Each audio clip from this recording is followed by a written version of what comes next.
I'm so excited to be live on LinkedIn. It's quite scary. I told you it's going to be really awkward, but we got to make it happen.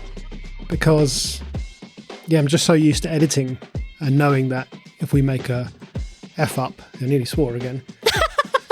I wonder what happens if you swear. I think it's okay. I don't think so. Surely there are people swearing on LinkedIn. I think that's why there's a delay. Maybe they cut you off. There's some AI watching, listening for curse words. You have to swear in a different language. It's probably AI. It will know all the languages, won't it?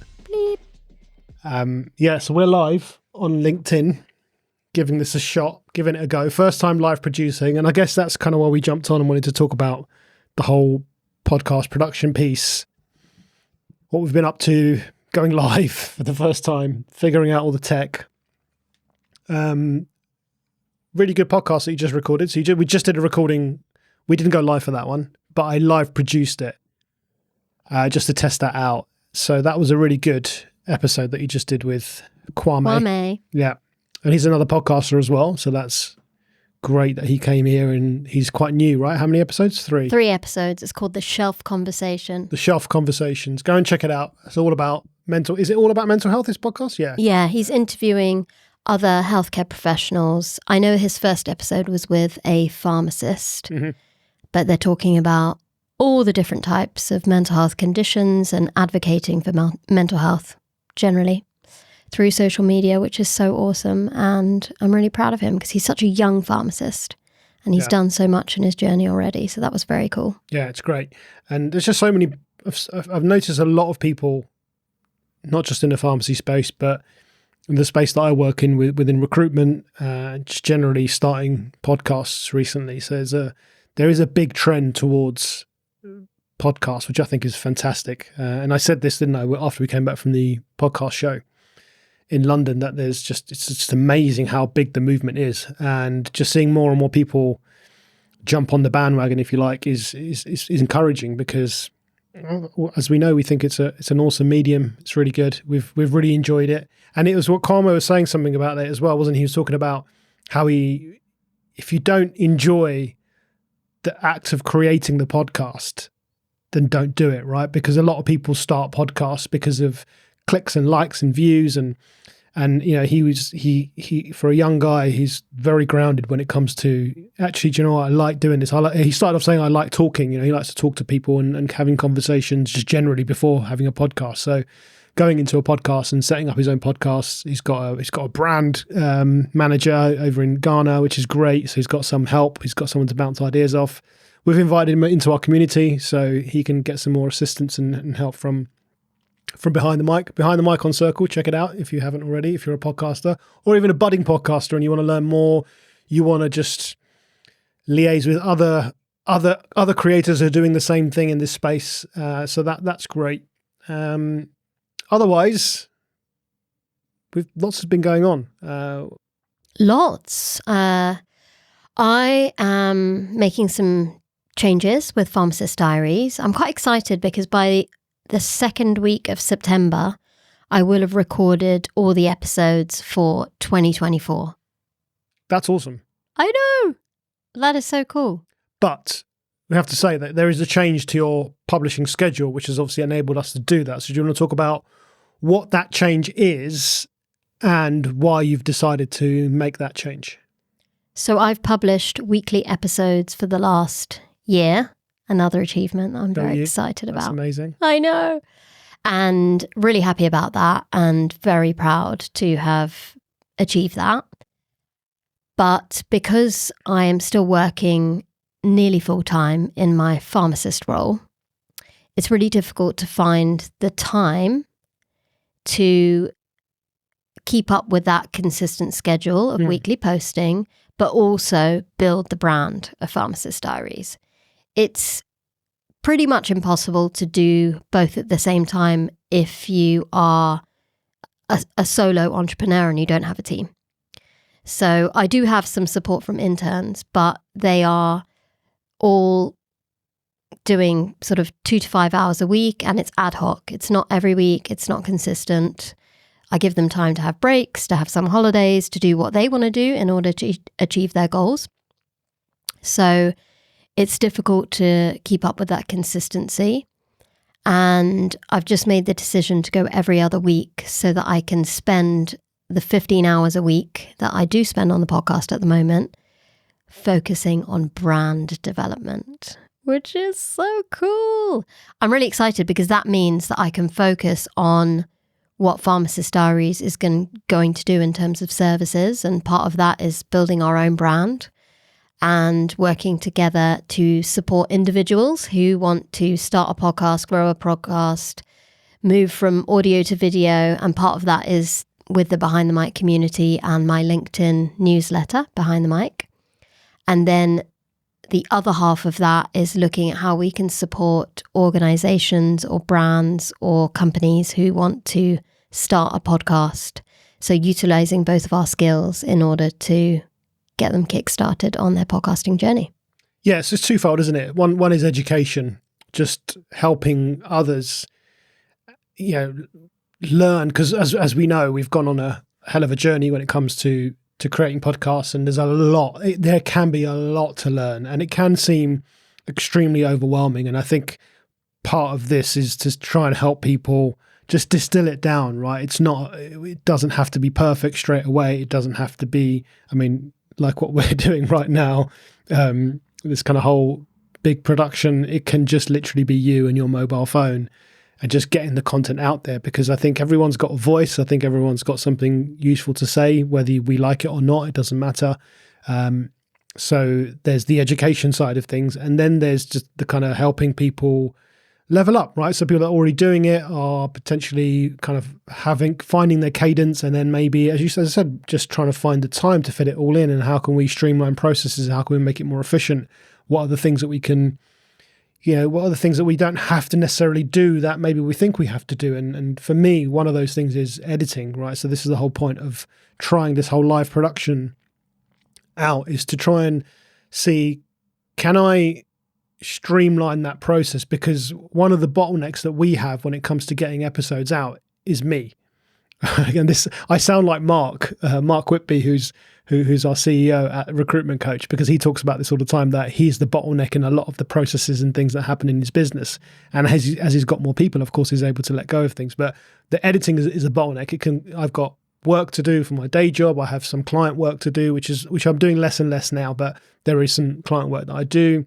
And then there's obviously Pharmacist Diaries and obviously Anisha and Sunjay now as well. So there can be a pile of episodes stacked up, which I'm quite proud, actually. I think I've got on top of most of them. I think I've got one or two outstanding at the moment. But how can we make it so that I'm not the bottleneck, right? So you can record a podcast, whether it's in person like we are doing today, or whether it's remote, doing it online, but get that episode out quicker without sacrificing too much of the production value, right? I think that's something I have to let go of, being the perfectionist, being the slightly OCD person when it comes to detail and production and quality.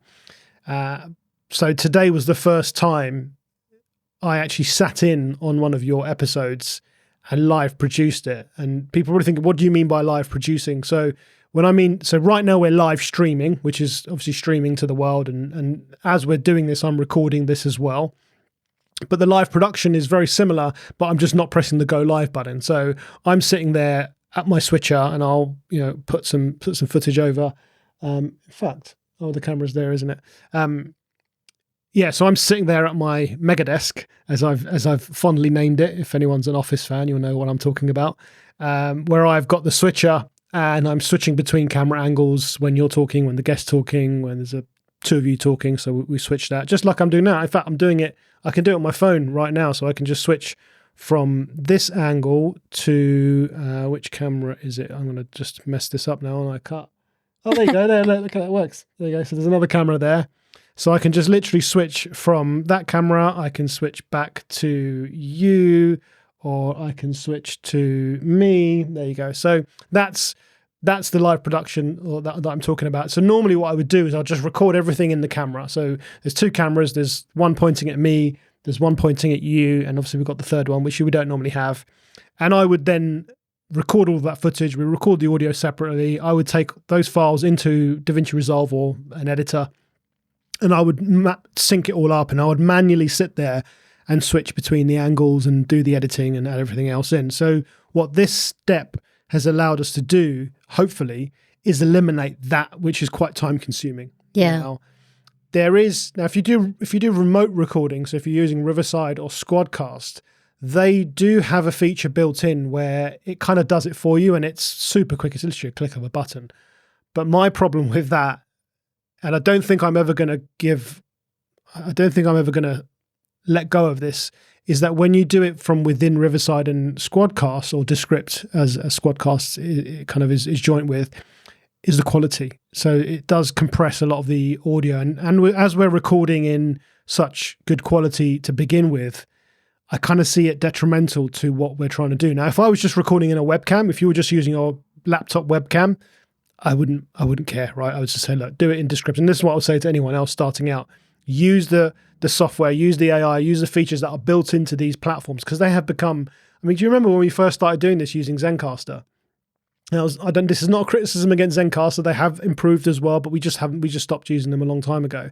But it was quite clunky, and it was lots of problems. And now it's just so much more smoother when it comes to producing your episode. They've made it so much easier. Of course, AI has become a major part of the production process. And I, for one, I don't see it as a threat. I think it's a good thing. I always go on a tangent. Getting back to my live production, live switching it in the room whilst you're doing the episode is just going to save me so much time, because I literally just take that file. I can then throw that into the editor, and all I need to do is music, titles, maybe some ads, and that's it, done, export. Now, that hopefully is going to halve my time, if not more. So I'm going to save so much time, and that just enables us to get more episodes out, or get more episodes produced. Not necessarily, we're still going to stick to the same release schedule, but then that time that we're saving, as you just said, we can put towards the community, put towards creating this educational content that I'm going to talk about in a moment, hopefully helping potential clients who want to start or help us or help manage their podcast, and we can roll some of these features out with those clients as well. So I think it's an interesting time, and it's I'm excited because I get to play with loads of toys. Yeah, agreed. But I'm excited because obviously I invited Kwame onto the podcast today. Because he's a really newly qualified pharmacist, has had a really interesting journey into pharmacy, but he also is a podcaster. And I want to help other pharmacists or healthcare professionals who are podcasters rise. And I know that there aren't many of us. I actually looked at the statistics the other day, and that out of all the podcasts on the globe, healthcare is 1.5%. Really? Yeah. I couldn't believe it. Wow. It's such a small number, which means that there is scope for people like us, people like me, who are in pharmacy, to have a voice on a specific topic. I mean, there's numerous people who I need to speak to say, get a podcast and just talk about this topic. It's going to be awesome. They have so much knowledge and experience and coaching that they could give to the world. And it's such an awesome platform to get them started. And it just has to be audio, and keep it simple. Go back to Audacity. I loved Audacity, and I used to love playing with that app. But again, the number of hours I spent editing ums and ahs and likes out of my podcast back 4 years ago, it's incredible how AI has taken over, and now I can just hit the backspace button and it starts deleting my words, and it's awesome. It's saved me so much time. Yeah, but when we started, we used to do that a lot, right? That was again me going, we have to remove all of these, but we stopped doing that. We stopped editing that out, even though we have the AI tools here. I know you do it for the clips, and we'll talk about how you're starting to do all the editing for the clips as well in a moment. But this is not going to be half an hour, by the way. We said we're going to do half an hour. But we stopped. That was, again, one of the things we let go of, right? Early in this process, that was another thing, right? It was like, well, how much difference is it really going to make? And I think when it comes to ums and ahs, it's a natural way to talk. And I think what I've heard a lot of people say is that when people listen to a podcast, they want it to sound natural. They want it to sound like a real conversation. And if you have a real conversation with a real human being, no matter who you are, you could be the best public speaker in the world. You still and ah, right? I've only worked with... You've had a few awesome clients. I've had two clients. Literally never say that. I've got two clients, and they're still working with me, who are just, I don't know how they do it. Next level. Yeah, there's no script. And this is it. When you have a script and you're reading from a teleprompter, it's easy. Obviously, you don't put those ums and ahs in there, and you just read. But even when I'm reading out loud, I still say and ah. So these two people are phenomenal. They are both public speakers, right? They both do this for a living. They go out there, they speak to people. But like I said, even then, it's still a natural part of conversation. Anyway, so getting back to our workflow. But if you chop it out in a full podcast episode, so AI on it as an example on Descript, you can click a button and it will remove it all for you instantaneously. Right. But when you listen back to the episode, it's just too choppy for a full episode. It sounds robotic. Yeah, it's not worth it. No, I agree. I don't think it's worth it. So I think, that's one thing. Don't get too overcomplicate things by trying to cut those things out. Yes, use the AI. You can even tune the AI to say, cut. I don't know if Descript is, but I've seen another software that does this, where you can kind of say, just cut out some filler words, but not all of them. So you can kind of pick and choose. So that might be an option. But don't get too caught up on that. Make your process as easy as possible. And when it comes to audio, it's just super easy, right? When you're editing audio, because even if you do cut it out, it doesn't sound as robotic. It's only on the video because you kind of see jump cuts, because obviously that bit of the video clip where if I say the AI has to cut that bit out of the video clip, and my hand might be here when I start saying the and it might be down here, so it kind of looks like I'm robotic and I'm moving like this. So so we don't need to do that.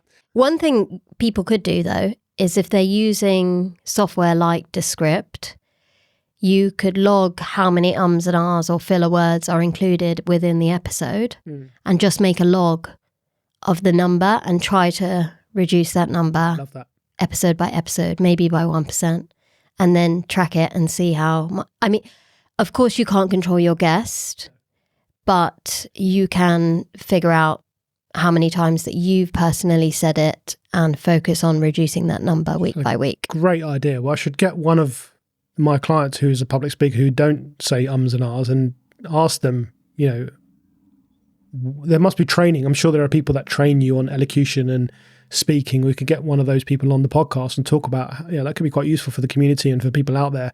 And I like that idea, what you just said there, the first time you look at that number of how, and that's why, again, the AI is quite good. It tells you how many ums and ahs, or how many filler, they call it filler words, right? It's not just ums and ahs, it's kind of, it's sort of, it's basically, these are the kind of filler words that people use.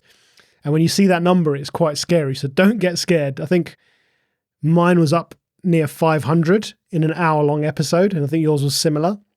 Probably worse. Yeah, I know. I think it was actually similar, and that's quite a lot. So I like the idea of logging that. Just make a note of it, make a mental note of it, and then just seeing, without even just obviously being a little bit conscious of it. But I don't want it to take over from your delivery. So just think about it.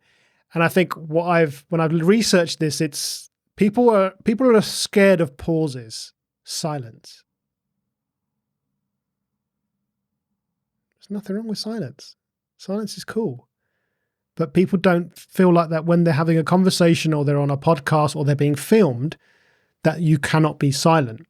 So they say something to fill that gap. Or it's a bridge to your thoughts, right? Because you're trying to think. But I think if you just pause, have a think about what you need to say, and then calmly say it, that's okay, right? And you will see a lot of people speak this way. I've watched many YouTube videos where they don't do that much editing. And maybe it's a podcast, maybe it's a normal, a conversation between two people. And someone asks someone a question, and they will pause before they speak. And I think that's okay. See, I'm trying to do it now on purpose. I nearly said So, pauses. I think pauses are okay. If they're too long, you can cut them out. Right? This is the beauty of editing. So, not getting too caught up on filler words. That's actually a good topic. We should maybe dive deeper on that as well. I wanted to say how proud I am of you with your LinkedIn videos, by the way. If you haven't been to Sunjay's profile yet on LinkedIn, or even on his or our YouTube channel at Anisha and Sunjay, go and check it out. Sunjay has been working hard on some awesome educational videos. It's thanks to Grant. Grant, my main man from New Zealand, who was here visiting us. He's a social media marketing expert when it comes to fitness fanatic and friend. Not just fitness, but creators. He got me into the whole live production. He does live streaming for sports events. He's phenomenal. And he kind of said to me, dude, just put it out there, right? You've got a lot of good things to say, and just put out educational content. So let's talk about that education, right? We talked about it at the beginning of this episode. Education. So for me, it's just teaching what I know. And I don't even want to say teaching, actually. I don't like that word. I think it's just telling the community and telling the world, hey, this is what I've done and this is how I do it.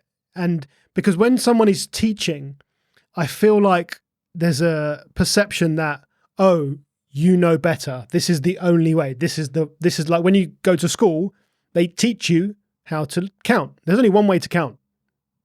Well, several ways to count, actually, but you get the idea, right? There's a right or wrong. Whereas when it comes to podcasts, when it comes to create content, let's just talk about content creation in general. There's no right or wrong. And sharing your own journey is going to be useful to a lot of people, and you will learn a lot more. I've learned a lot more about myself just from creating these videos, because I can see what my delivery is like. I can see what my filler words are, if I'm using them. But also making those shorter form videos has helped me to condense information. One of the things I know that I need to improve on is going down rabbit holes and going off on tangents. I've already done it in this conversation today. So when I know that I've only got 60 seconds, and the reason it's 60 seconds is because I'm posting on, this is why we quit Instagram. Again, I'm going on a tangent, but it's related, so bear with me. We quit Instagram because we were making content dedicated for Instagram, and it was taking up too much time, and then we were making content elsewhere. Now my focus is, right, I'm only making content for YouTube, and that content can be repurposed for LinkedIn. Now, YouTube has a thing called YouTube Shorts, which I'm sure many people are familiar with, and those shorts are limited to 60 seconds. Now, that used to be the case on Instagram Reels, but now Instagram Reels, I believe, I think there must be a limit, but I know you can go on for minutes, if not more, probably half an hour or even potentially an hour, right? Instagram Lives, I think, used to be 60 minutes capped. So perhaps it's a 60-minute cap. So knowing that I've only got 60 seconds to deliver my message has really helped me to just get my point out of my mouth or out of my head and get the words out. And I've really enjoyed making them, because all I've been doing is I literally just sit at my desk there while I'm doing my work, because I'm doing all of this. I'm editing all day long. I'm creating podcasts. I'm creating videos all day long. And I think, oh, this is quite a useful thing that I've just done. Let me switch the camera on. Sometimes it's just my mobile phone. Sometimes it's my camera. But again, my camera's parked on my desk permanently. It's ready to go. I hit record. The microphone's plugged in. And I just deliver the message to the camera and then just post it. You're so good at it, though. You're so good at it. But that comes from coaching. That comes from being a PT, where you're having to, explain things to people. You're having to coach people. It comes from the diabetes prevention program, where I was, coaching and presenting in front of people. I look at it as public speaking. Actually, I'm going to call it public speaking, because it was, I would stand in a room full of 20, 30 people and talk for 2 hours. The sessions were 2 hours long, and it was all me talking. And there'll be I think they used to leave like 20 minutes at the end for Q&A, which is out of, so you're still talking for an hour and 40 minutes. And even in the Q&A, you're the person who has to answer all the questions. So I think that comes from just doing that. But yeah, I don't know. I find it quite natural. Yeah. And I think, again, that probably comes going further back from my fitness career. It probably comes from recruitment, right? Because when you work in recruitment, it's sales. What you're doing is convincing people to take actions, to do things, to come for an interview, to go for this job. And it's a two-way sales process. So I think that grounding, and I never really when I worked in recruitment, I thought it was, I didn't have a very enjoyable time of the actual job itself. I loved the people that I worked with, but I didn't like the day-to-day job.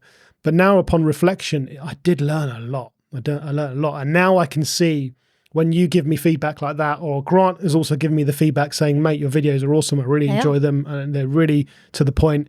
I can think back, and I really am grateful for that time I spent in recruitment, which was 15 years of doing sales. And I know a lot of people hopefully watching here on LinkedIn are, most of my audience is from the recruitment community. It's given me a really good grounding in how to talk and how to present and how to, just how to be a confident and competent speaker. Delivery. You're awesome. Pharmacy is, you're kind of programmed to learn a lot of fact in your pharmacy degree. There is so much information that you have to absorb. There is so much content with regards to medications, indications, side effects, how you would explain that to a patient. And I think I've been programmed to be a little bit robotic in terms of my delivery of presentations, because again, as a lecturer, it's very factual, except when I'm able to then tell a story, because I might be talking about a specific topic within pharmacy, like a condition or a drug. But then when I link it to a story of a patient I've seen in real life on a ward, then my personality is allowed to showcase itself and I feel more of myself. But when I'm giving that factual content, it's very professional. And then when I stand in front of a camera, forget the podcast is fine. But when I have to look into a camera lens, I become a robot, don't I? I become very factual and professional, and I don't know how to be me. It's very strange because you've seen it in reality and how I freeze and how I fumble, but I'm not going to let it get to me. It does get to me. I'm not going to let it stop me from improving and being able to sit in front of a camera and talk freely. I'm going to use this problem as a way to improve. I really am. I'm really determined because I know I can do it. But there is some sort of stumbling block that is preventing me from speaking. Because you also teach, right? I know. I teach all the time. I do 3-hour lectures on pediatrics. The slides are there, but I barely have to look at them. I can do palliative care, pediatrics, talks to GPs across the country, whether it's face-to-face or on Zoom. I've done loads of public speaking and I'm fine. But maybe because pharmacy is a topic of conversation that is easy and natural because it's something I've been doing for nearly 15 years, right? So it's maybe a little bit easier than podcasting. But at the same time, when I get in front of the camera and talk about a podcast that I just recorded 5 minutes prior, I'm still stumbling. Don't worry, I've got it on my list of things to do today.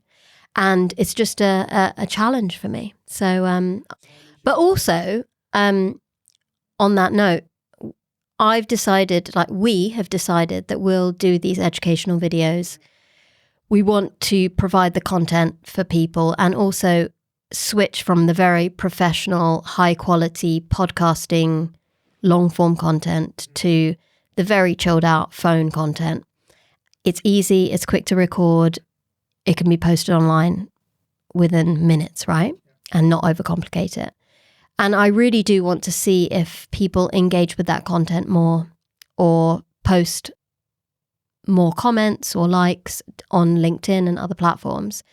But that video that I posted, which I was really excited about, it didn't do well at all, which is cool. It's one video and, there's nothing to get excited about. But I am hoping to see some change. And it's all about trial and error, right?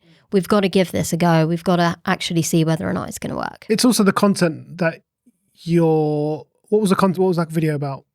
I recorded 3 things that I learned from Soraya Aziz. Right. That's right. It's also the content. So I thought something I realized is when I started posting content, and this actually is the first time I've posted content like this. When I started posting tech content about cameras, about audio cables, about the lenses and the response was amazing for our channel anyway. It was really good. I got so many views, I got so much engagement, and I just think that when it comes to this was on YouTube. When it comes to YouTube, there's just more of an appetite for that type of content, right? Tech YouTube is huge. There are so many people on YouTube talking about tech and content creation.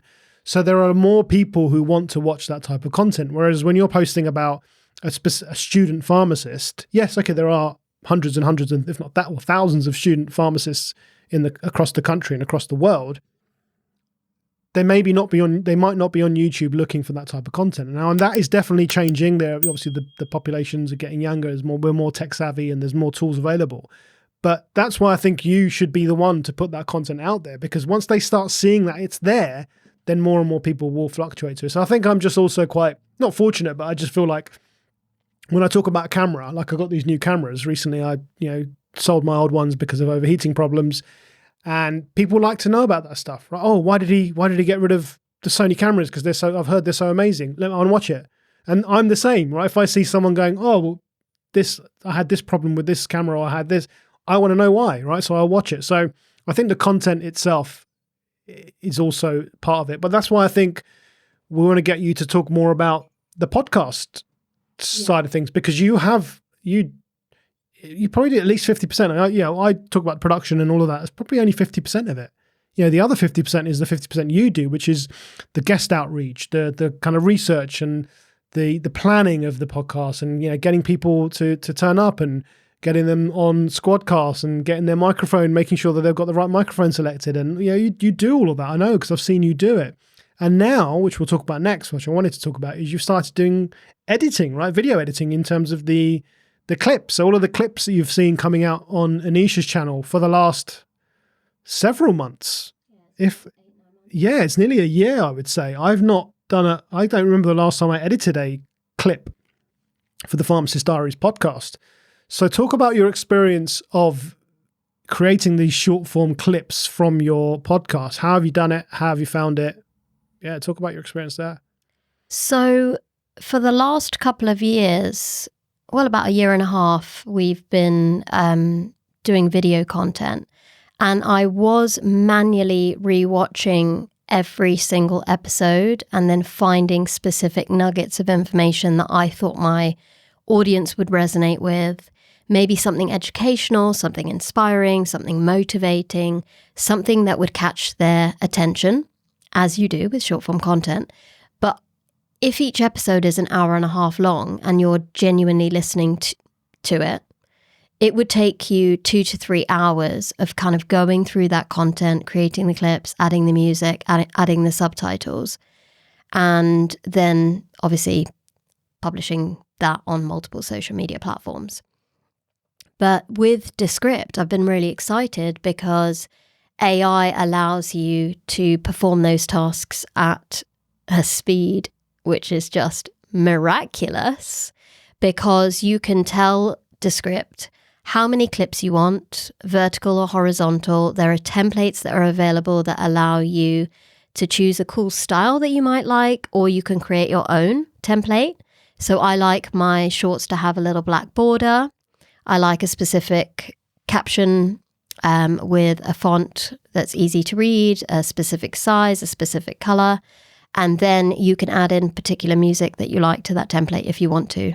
That is, if you want the same music on every single episode or every short, which I don't, so I do that manually.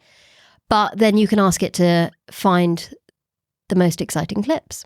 Sometimes it works, sometimes it doesn't, but about 80% of the time, I love the clip. It works so well.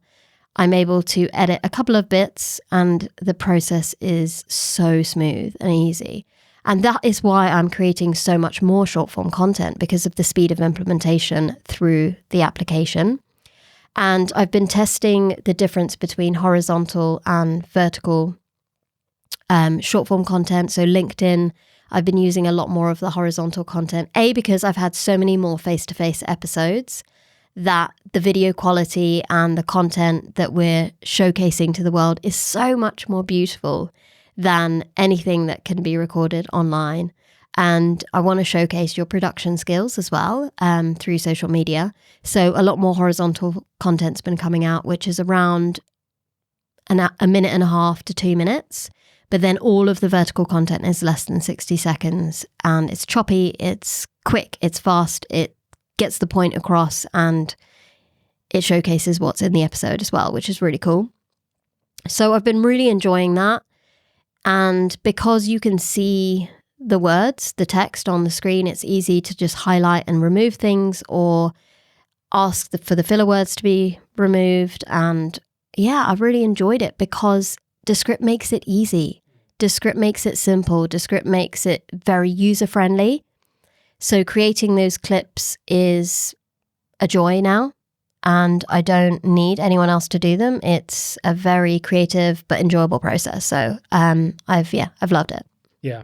And I'm gonna actually do a deeper dive on Descript. If people are not sure what you're talking about, I'm gonna do a kind of a longer form video for YouTube where I'll gonna go through kind of a tutorial of what you're doing. In fact, maybe that's something we can both do together, but just how to use it, how to go from your recording on Squadcast and get it through that workflow into Descript, and obviously creating those clips.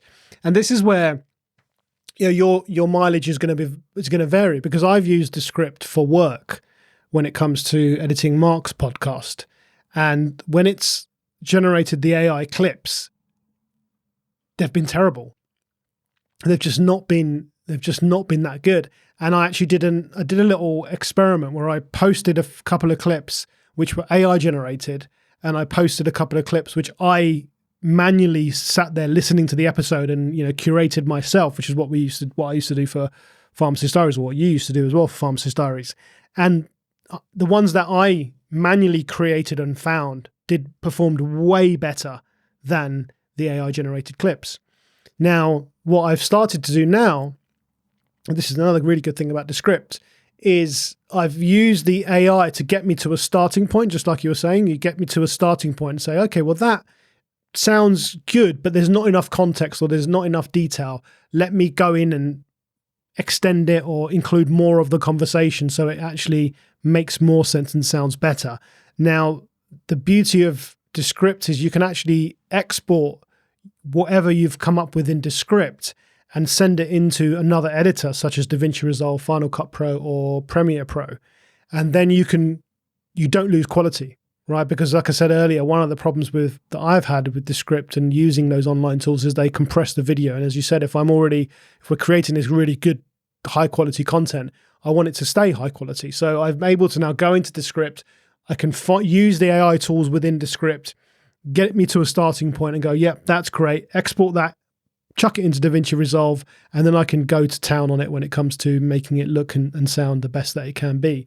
So I think that workflow is working really well for me now as well. So yeah, use the AI, don't rely on it. I think that's important. I think everyone that talks about AI and teaches about AI says that, it's not perfect. It's good at certain things and it's only going to get better. So just rather than what I did at the beginning, which was like, it's not perfect, I'm not going to use it. Right. Whereas I think now kind of working in conjunction with it is still going to save you some time. And yes, there are going to be times where, like, for example, I'll be editing an episode, one of Mark's episodes, and I'll be listening to it, and as I'm doing the editing, because it's all done manually, and I'll think, oh, that's a really good clip. That could make a really good clip. And I'll make a note of the timestamps. And then when I chuck it into Descript never doesn't come up with that clip. And I'll go, okay, well, I need to go back in there and manually create it. So, use your own intuition as well when it comes to finding those golden nuggets in those moments as well. Yeah, because AI doesn't necessarily know what your audience likes. And Descript allows you to plug in information. Put prompts. Yeah, you can put in prompts. I don't generally use them because I genuinely like what it gives me. But I have tried it a few times and just to test it and see what happens. But what I want to do to level up is do what Stephen Bartlett does and have like a little button when I'm recording, because I can't see a timestamp when I'm recording face to face with someone. So I can't like write in a notebook and say 12 minutes in and 43 seconds is a good clip. I need a little button to say boom, button, clip, boom, button. Don't get me started. I'm trying to figure out how Stephen. I've seen That's that. what I need. I've seen what he does. He does a tap. He's got a little. It's an iPad. It's a mouse. It's a trackpad. Yeah. Underneath the desk, but it's a great idea, and it does help. But what you can do, you can use the prompt in Descript. So this is, again, we'll get you the button, but you can go into Descript, and this is where the prompt's useful. You can say, for example, in the old conversation you just had with Kwame, that he talked about mental health, and you can prompt Descript, say, find me clips where we talk about mental health, and that could be the prompt. So then the AI would only pull. And obviously it's got the transcript, right? So it's looking at the transcript. So you can use that prompt in that way, which is how I've started to use it as well. So for example, in Mark's content, things that do really well are like, how did someone go from $0 to $1 million, right? So I can just say, find me any mention of $1 million, right? Or find me any mention of scaling and growth and scaling a company or building it, and it will go through. And again, it's not perfect, but it gets me to a really good starting point. And then I can go into it and just expand it and make it look better and make it sound better. We can create some educational content on that now too. There you go. Woohoo. I'm excited. There's lots of things that I can teach, but I think I have been facing a bit of a barrier personally that I don't necessarily know what I could teach. But the more we talk about it, the more I realize how much I do, and that I'm ready to level up and showcase to the world what they could do. And even Kwame is a great example, a new podcaster. He might not know some of the things that I do that work really well for my podcast and has helped my podcast to grow. And it will be really valuable to give him some tips along the journey. And I want to help other people.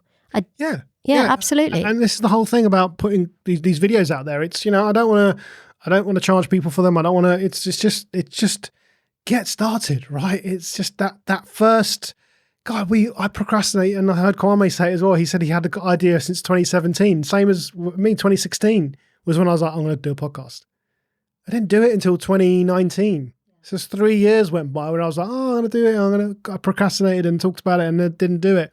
So I want to help people not do that and just get it out there. So yeah, putting this content out there, hopefully is just going to help people, just nudge them in the right direction. I think the tutorial is going to be useful when it comes to using software like Descript. Excuse me. And it doesn't even have to be, we talked a lot about tools, Descript, Squadcast, DaVinci Resolve, all of these things, which do cost money. In fact, DaVinci's free. But things like even Descript, I believe they still have a free plan. Yeah, they do. I think it's like 2 hours you get a month. So if you're just starting out, your cadence of your podcast might just be once a month, and that's okay. Yeah. You can use the software for free, right? You get to use Descript for free. You can record for free in Squadcast. They give you, again, up to 2 hours a month. So if that's all you're doing and you're just starting out, then, and 2 hours a month, that for you, if you're only doing half an hour episodes, that's 4 episodes. You've got to be quite strict with your timings, but you could easily, off a free plan, get so much content. And then you got free, even Canva has a free version, right? So you can use Canva to create all your artwork and all your things like that. You can use ChatGPT to get your show notes because, the other AI tools be costly. But even I think there's another AI clipping tool called Opus Clips, and Opus Clips also has a free plan, right? You could just chuck your video in it and it will give you 10 clips a month for free. 10 clips is quite a lot. Yeah, you can't. I don't think you can go into Opus Clips and adjust it. That's the only downside I found. So again, my use case with that was the clips were just not very good. But again, your mileage may vary, so give it a go. Get started. That's what I would say. Do it. Just do it. There you go. Amazing. We'll end with Nike's slogan. Agreed.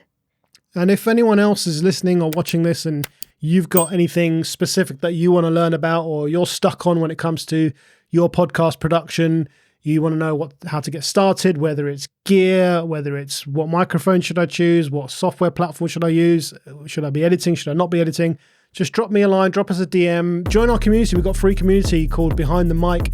It's on Circle. You'll find all the links on my LinkedIn channel, but go to Anisha's LinkedIn page as well. You'll find the Behind the Mic newsletter, which we publish every Sunday, and there's loads of tips and guides and things that will just be helpful when it comes to your podcast creating journey.